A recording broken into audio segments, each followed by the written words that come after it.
দোয়া চাইবেন, নিষেধ করছি না। আল্লাহর নবী মুহাম্মদুর রাসূলুল্লাহ সাল্লাল্লাহু আলাইহি সাল্লাম ওমর রাদিয়াল্লাহু তাআলা আনহুকে বললেন, ওমর, করণ দেশ থেকে ওয়াইস নামক একজন লোক আসবে, ওয়াইস কুরুনি নামক একজন লোক হজ করতে আসবে। ওই ওয়াইস কুরুনির কাছে তুমি দোয়া চেও। আল্লাহর নবীকে বললেন ওয়াইস কুরুনির কাছে দোয়া চাইতে, কারণ ওয়াইস কুরুনি দোয়া করতে দেরি, আল্লাহ কবুল করতে দেরি করে না। কারণ ওয়াইস কুরুনি একজন আল্লাহ ওয়ালা ছিলেন, মায়ের খেদমত করতেন, বড় দিনদার ব্যক্তি ছিলেন, ঠিক আছে। তবে আমাদের দেশে এই ওয়াইস কুরুনিকে নিয়ে আবার বহু বাটপারি বানোয়াটি কি ইচ্ছা কাহিনী ইতিহাস সমাজে ছড়িয়ে ছিটিয়ে আছে। আমি বলে যাচ্ছি, যদি বিশ্বাস না হয় প্রমাণ করার চেষ্টা করুন। শোন, ওয়াইস কুরুনি নাকি আল্লাহর নবী উহুদের যুদ্ধে দাঁত ভেঙেছেন। এই খবর শুনেই ওয়াইস কুরুনি রাহিমাহুল্লাহ তিনি কি করলেন? নিজের সমস্ত দাঁত ভেঙেছেন। এমন একটা ইতিহাস শুনেছেন কি শুনেন নাই? শুনছেন কিনা? আল্লাহর কসম করে বলছি, শুনুন, আল্লাহর নবী বলছেন, সহিহ মুসলিমের হাদিস, লাইসা মিন্না মান সালাকা ওয়া খারাকা। শোনো, ওই ব্যক্তি আমার উম্মত নয় যে ব্যক্তি কোন লোক মারা গিয়েছে ওই মৃত ব্যক্তির শোকে নিজের কাপড় ছোপড় ছিঁড়বে, গালে থাপ্পড় দিবে, শরীরে আঘাত করবে, ওই ব্যক্তি নবীর উম্মত নয়। কোন ব্যক্তি মৃত্যুবরণ করার খবর শুনে অপর কোন ব্যক্তি চিল্লা চিল্লি আওয়াজ করে কান্নাকাটি এবং শরীরে আঘাত করা জায়েজ নেই। সেখানে আল্লাহর নবীর মৃত্যুর খবর শুনে ওয়াইস কুরুনি সব দাঁত ভেঙেছেন, এটা মিথ্যা কথা, এটা সম্ভব নয়। হাদিসের কোন কিতাবের ভেতরে দূরের কথা, বারান্দায় পর্যন্ত এই ইতিহাস লেখা নাই। আবার বলছি, যদি এমনটাই হতো, আল্লাহর নবী দুনিয়ার বুক থেকে বিদায় হওয়ার পরে ওয়াইস কুরুনি দুনিয়াতে জীবিত ছিল, আল্লাহর নবীর দাঁত ভাঙার খবর শুনে যদি নিজের সব দাঁত ভাঙতেন, আল্লাহর নবী বিদায়ের পরে ওয়াইস কুরুনি নিজের জীবন দেওয়ার কথা ছিল, ঠিক কিনা? কিন্তু না, নিজের জীবন দেন নাই, জীবিত ছিলেন। আর হাদিসে নিষেধ আছে, কোন ব্যক্তির মৃত্যুর খবর শুনে শরীরে আঘাত করা যাবে না। সুতরাং ওয়াইস কুরুনি যে দাঁত ভেঙেছেন, মিথ্যা ইতিহাস, বানোয়াট ইতিহাস, এর কোন ভিত্তি লা সানাদ লাহু ফিল হাদিস সহিহা, এর কোন ভিত্তি সহিহ কোন হাদিসের ভিতর নাই। বলতে চাচ্ছি, ওয়াইস কুরুনি রাদিয়াল্লাহু রাহিমাহুল্লাহর কাছে আল্লাহর নবী মুহাম্মদুর রাসূলুল্লাহ সাল্লাল্লাহু আলাইহি সাল্লাম দোয়া চাইতে বলেছেন। হ্যাঁ, আপনারাও উলামায়ে কেরামের কাছে দোয়া চাইতে পারেন, নিষেধ করব না। তবে উলামায়ে আসসালামু আলাইকুম ওয়া রাহমাতুল্লাহি ওয়া বারাকাতুহু। আলহামদুলিল্লাহ ওয়া সালাতু ওয়াস সালামু আলা রাসূলিল্লাহ। জেলাল চৌক, সাইয়্যিদুনা ওয়াইস কুরুনি রাহমাতুল্লাহি আলাইহি, সাইয়্যিদুত তাবিঈন, ওনার দাঁত ভাঙার দলিল। আজকে হাতে সময় খুবই কম, দুইজন ভিডিওটা পাঠিয়েছেন, একজন বেশ অনুরোধ করেছেন। আমি ভ্যাকেশনে যাচ্ছি, হাতে সময় খুবই কম, তারপরেও এরপর আমার এলিমের দুর্নীতি তো আছেই, আমার এলিমের স্বল্পতা তো আছেই, আর বিষয়টা নিয়ে খুব গাড়াগাড়ি করার সময় এই মুহূর্তে হাতে নাই। হাদিস শরীফের কিতাবে নাই, বারান্দা নামে একটা কথা শুনলাম। আমি একটা কিতাব আপনাদের সামনে পেশ করছি, দেখেন এটাকে বারান্দা হিসাবে গ্রহণ করা যায় কিনা। এই কিতাবটা হচ্ছে আত-তাবাকাতুল কুবরা লিল-আরিফ বিল্লাহ আল-ইমাম আব্দুল ওয়াহ্হাব আশ-শা'রানী, ইমাম শা'রানীর কিতাব। এটা হচ্ছে আল-জুজউল আউয়াল, পেজ 52। ومنهم رجال من سادات التابعين أولهم أويس القرني رضي الله تعالى عنه، أويس القرني رضي الله تعالى عنه। এখানে ওই ঘটনাটা ছোট্ট করে উল্লেখ করা আছে, এখানে হাইলাইট করা আছে, আপনারা দেখতে পারেন। ওয়াকালা ওয়াল্লাহি মা কুসিরাত রুবাইয়াতুহু সাল্লাল্লাহু আলাইহি ওয়াসাল্লাম হাত্তা কাসারতু রুবাইয়াতি। এই বর্ণনা এখানে আছে, যেটা বলা হলো যে আল্লাহ রাসূল সাল্লাল্লাহু আলাইহি ওয়া আলিহি ওয়াসাল্লামের রুবাই যে দাঁত, আল্লাহর হাবিব সাল্লাল্লাহু আলাইহি ওয়া আলিহি ওয়াসাল্লামের যেই দাঁত শহীদ হয়েছিল উহুদের ময়দানে, তিনি বলেন আমি আমার ওই দাঁত আমি তুলে দিয়েছি, উপড়ে ফেলেছি। এখানে ওই যে সব দাঁত এই কথা নাই, এই একটা কিতাবে আমি এটুকু পেলাম। এবং সবশেষে তিনি বলছেন হাকাযা রাআইতু হাযাল কালাম ফি বা'দিল মুআল্লাফাত। ইমাম শাহরানি বলছেন যে আমি এই কালামটা এইভাবে কিছু কিতাবে দেখেছি। ওয়াল্লাহু আ'লামু বিল হাল, আল্লাহ রাব্বুল আলামিন ভালো জানেন, অবস্থাটা আল্লাহ রাব্বুল আলামিন ভালো জানেন। অর্থাৎ এই বর্ণনা কতটুকু সঠিক আল্লাহ রাব্বুল আলামিন ভালো জানেন।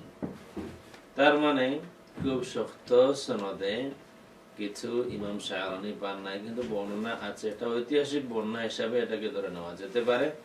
এটা ঐতিহাসিক ইতিহাসের মধ্যে যেমন বিভিন্ন বর্ণনা থাকে এমন একটা বর্ণনা। তবে এই কিতাবটা এই আমাদের চৌমুহনী বা গুলিস্তানের 2-3 টাকা দামের কিতাবও না। ইমাম শাহরানির কিতাব আত-তাবাকাতুল কুবরা।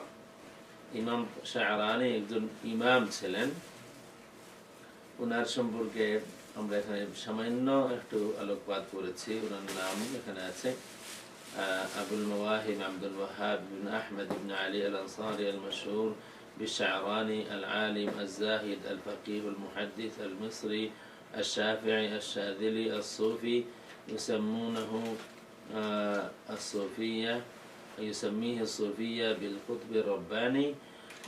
ওনার ওফাত হলো 898, ওনার জন্ম হলো 898 হিজরিতে, ওফাত হলো 973 হিজরিতে। ওনার মাশায়েখ যারা আছেন আমি এখানে লিস্ট দিয়েছি, মাশায়েখুল ইলম, যাদের থেকে তিনি ইলম নিয়েছেন। ওনার মাশায়েখ তাসাউফ অন্যান্যরা আছেন। এখানে অনেকজনের নাম আছে, এর মধ্যে বেশ কয়েকজন পরিচিত আছেন। আমরা এখানে দেখতে পারি শামসুদ্দিন আদ-দিমিয়াতি আল-ওয়াইজ, এই যে এখানে শামসুদ্দিন আদ-দিমিয়াতি আল-ওয়াইজ, শিহাবুদ্দিন আল-কাসতালানি বুখারী শরীফের শরহ যিনি করেছেন, শিহাবুদ্দিন আল-হাম্বলি, শিহাবুদ্দিন আর-রামলি, জালালউদ্দিন আস-সুয়ুতি। ওনারা হচ্ছেন ইমাম শাহরানি রাহমাতুল্লাহি আলাইহি, ওনার মাশায়েখদের মধ্যে তারা আছেন। আর অনেকে সকলের নাম এখানে আছে, যার দেখার প্রয়োজন দেখে নিতে পারেন। উনি 300টার মতো কিতাব লিখেছেন। ইমাম শাহরানির লেখা 300টার মতো কিতাব আছে। এর মধ্যে থেকে এখানে কয়েকটা যেগুলি পাবলিশ আছে বা কুতুব মাখতুত আছে, এই কয়েকটার নাম এখানে আমি দিয়েছি, আপনারা দেখতে পারেন। এখানে এসে শেষ হয়েছে কিতাবগুলোর নাম। ইমাম শাহরানি রহমতুল্লাহি আলাইহি ওনার কিতাবে ওই ঘটনাটা উল্লেখ করেছেন সনদ ছাড়া। তিনি বলেছেন যে আমি বিভিন্ন কিতাবে এই মতো দেখেছি, আর সব দাঁতের কথা না, রুবাইয়া যেই দাঁত আল্লাহর হাবিব সাল্লাল্লাহু আলাইহি ওয়া আলিহি ওয়াসাল্লামের যে দাঁত মুবারক শহীদ হয়েছিল ওই দাঁত।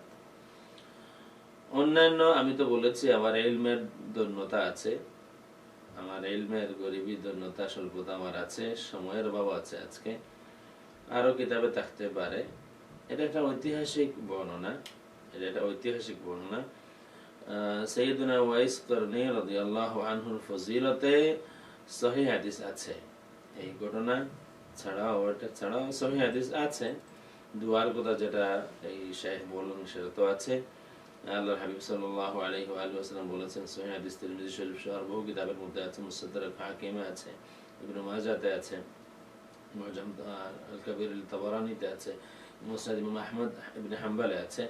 আল্লাহর হাবিব সাল্লাল্লাহু আলাইহি ওয়া আলিহি ওয়াসাল্লাম বলেছেন, লা ইয়াদখুলুন্নাল জান্নাতা বিশাফাআতি রাজুলিন মিন উম্মতি আকসারু মিন বানি তামিম। বনু তামিম গোত্রের মানুষের সংখ্যা যত, এর থেকে অনেক বেশি সংখ্যক মানুষ জান্নাতে দাখিল হবেন আমার উম্মতের একজনের শাফাআতে। এবং এই একজনকে ইমাম হাসান বসরি রাদিয়াল্লাহু আনহু বলেছেন যে এই একজন হচ্ছেন ইমাম ওয়াইস করনী রাদিয়াল্লাহু আনহু, সাইয়্যিদুত তাবিঈন।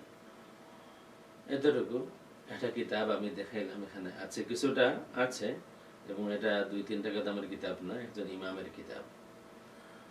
আমি দোয়া করি আল্লাহ রাব্বুল আলামিন আমাদের সবাইকে, যে যেখানে আছেন এই পক্ষে ওই পক্ষে, আল্লাহ রাব্বুল আলামিন আমাদের সবাইকে খালিস নিয়তে ইলমের খেদমত করার তৌফিক দিন, দ্বীনের খেদমত করার তৌফিক দিন। আমার কাছের দূরে যারা আছেন সকলের জন্য দোয়া করি আল্লাহ রাব্বুল আলামিন সবাইকে ভালো রাখুন, আপনাদের সকলের দুনিয়া আখিরাত উজালা করুন।